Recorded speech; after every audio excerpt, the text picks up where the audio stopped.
Hello guys, ഇനി നമ്മള് പുറത്തു പോവാ. അപ്പൊ ഇതാണ് എൻ്റെ വീട്ടിലെ സ്ഥിരം കാഴ്ച കേട്ടോ. ഞാനൊരു വോയിസ് ഓവർ കൊടുക്കാൻ നിന്നാൽ എൻ്റെ ബാക്കിൽ ഇതേ 2 വോയിസ് ഓവർ ആയിട്ട് ആള് വരും. അപ്പൊ ഞാൻ വിചാരിച്ചു ഇന്നത്തെ ഇൻട്രോ അവളെ കണ്ടനെ പറയിപ്പിക്കാം. സത്യം പറഞ്ഞാൽ കുറേ ദിവസമായി പുറത്തിറങ്ങിയിട്ട്. അപ്പൊ ഞങ്ങൾ വിചാരിച്ചു ഇന്ന് ജസ്റ്റ് ഒന്ന് പുറത്ത് വിട്ട് വരാം. നമ്മൾ പോകുന്ന വഴിക്ക് കുറച്ച് സ്നാക്സും കാര്യങ്ങളൊക്കെ വാങ്ങിയിട്ടുണ്ടായിരുന്നു കേട്ടോ. അപ്പൊ ഞാൻ അതിന്റെ ഷേപ്പ് ഇങ്ങനെ കണ്ടിട്ട് നോക്കിയേക്കാണ്. പഴംപൊരി അല്ല, ഉള്ളിവട അല്ല, അതുപോലത്തെ ഒരു ഷേപ്പ് കേട്ടോ. അത് കണ്ടപ്പോൾ സത്യം പറഞ്ഞ ചിരി വന്നു. അതാണ് ഞാൻ വീഡിയോയിൽ എടുത്ത് കാണിച്ചത് കേട്ടോ. അപ്പൊ നമ്മൾ ഇന്ന് മുത്തങ്ങ ഫോറസ്റ്റിലേക്കാണ് പോകുന്നത് കേട്ടോ. നമ്മളെപ്പോഴും ബോറടിച്ചാൽ ഇവിടെ നിന്ന് ഇറങ്ങുന്ന ആകെയുള്ളൊരു സ്ഥലം മുത്തങ്ങ ഫോറസ്റ്റ് ആണ്. അവിടെയാണ് നമുക്ക് കാണാൻ കുറച്ച് കാഴ്ചകളും അതുപോലെ കുറച്ച് വന്യമൃഗങ്ങളൊക്കെ നമുക്ക് അവിടെ കാണാൻ പറ്റും. അപ്പം അതൊക്കെ കാണാന്ന് വെച്ചിട്ട് ഇറങ്ങിയതാണ്.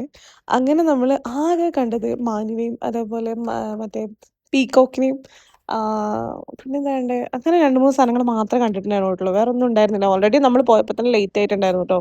ഒരു 5 മണി 5:10 ആയിട്ടുണ്ടായിരുന്നു നമ്മൾ അവിടെ എത്തിയപ്പോൾ തന്നെ. പിന്നെ നമ്മൾ ബോർഡർ കടന്നിട്ട് അപ്പുറത്തേക്ക് പോയില്ല കേട്ടോ. കാരണം ഓൾറെഡി ലേറ്റ് ആയിട്ടുണ്ടായിരുന്നു. അപ്പോൾ ഉപ്പാക്ക് ചെറിയൊരു ബേജാറ്. ബിക്കോസ് ലേറ്റ് നൈറ്റ് ആണ്, ആനശല്യം കൂടുതലാണ്.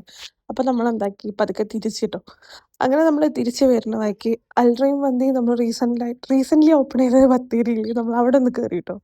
നല്ല അടിപൊളിയായിട്ട് മന്തിയൊക്കെ കഴിച്ച് നമ്മൾ അവിടെ നിന്ന് നേരെ തിരിച്ച് വീട്ടിലേക്ക് കേട്ടോ. അപ്പം അത്രേ ഉള്ളൂ. ഇതൊക്കെയാണ് എൻ്റെ ഇന്നത്തെ ചെറിയ ചെറിയ ക്ലിപ്സ്. ഇൻഷാ അല്ലാഹ്, see you in the next video. By.